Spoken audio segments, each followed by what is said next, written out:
I'd like to welcome our next speaker.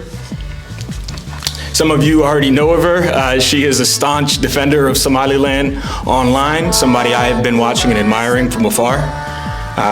So without further ado, I'd like to welcome Ms. Fahima Ali. Assalamu alaikum everyone, and thank you, Sharif.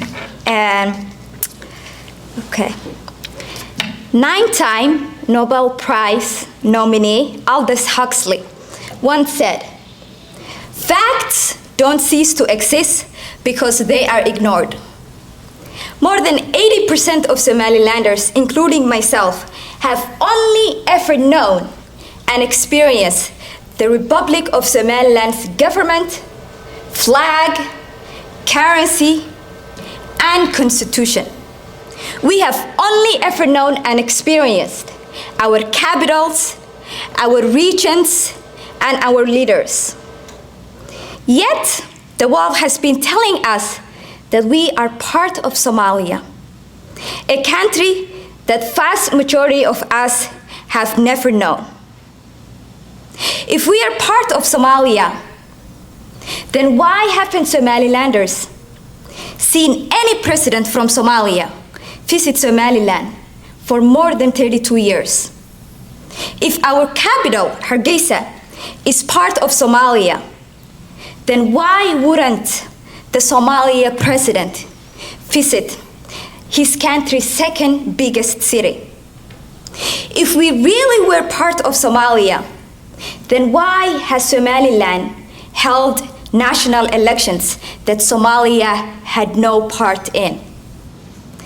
And if we were really part of Somalia, why do Somalilanders, millions of us, come out every 18 May for 32 years to celebrate the restoration of Somaliland sovereignty? The fact is, Somaliland is a country by every definition, other than the world admitting this truth. What's more, under no reasonable definition, other than a short period that ended 32 years ago, is Somaliland part of Somalia. That the international community wants to pretend the emperor is clothed doesn't mean these facts cease to exist. The fact is, Somaliland is not a secessionist state. The fact is, Somaliland, we received our country's independence from Great Britain in 1960 and was recognized by more than 30 countries. The fact is, in 2005, the African Union fact-finding mission told the world that the union between Somaliland and Somalia was unratified. The fact is, in 1991, we reinstated our sovereignty. We're asking the world to respect and to deal with us factually, legally, and most importantly, as an equal partner. We're asking the world to honor the Montevideo Convention and their duty under Article 7 of the Convention that protects independence and sovereignty. We're asking the world to respect the mandate under the Genocide Convention, as no protected group like the nation of Somaliland should be asked to negotiate with the perpetrators of a genocide. Anyone who ever sets foot in Hargeisa, the capital of the Republic of Somaliland, knows what country they are in, because everyone on the street will proudly tell you that you are standing in the Republic of Somaliland. There is no city in the world more patriotic than Hargeisa. So what is the world doing when they tell us, despite our democratic vote, our flag, our currency, our institutions, and most importantly, our will, We must instead bow down to the remnants of a country whose last democratically elected government was taken out over half a century ago. What is the world doing when they tell us Somalilanders that our legitimately elected president doesn't count, and instead our real leader is someone who has no authority over us except the kernels that the international community forces on us, such as the World Bank lending, country telephone codes, and a UN seat? Do they not see that this is yet another failed attempt to tell a foreign people how they should live? The single Somalia policy is at its core yet another attempt at nation building via the facade of a government that the people expected to live under don't accept.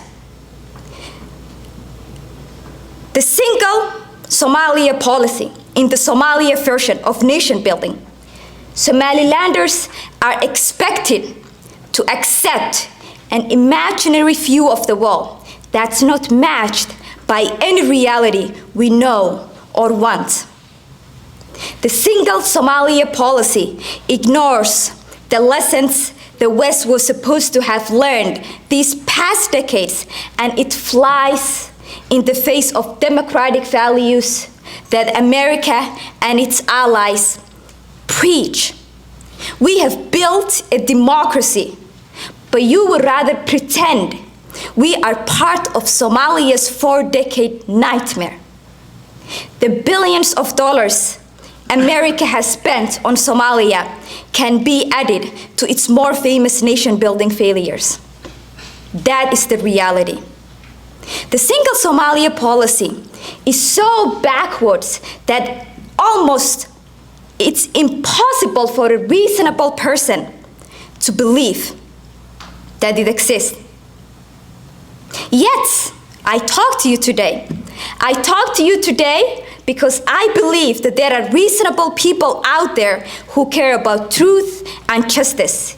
People who don't want to keep running the same failed play over and expecting different results.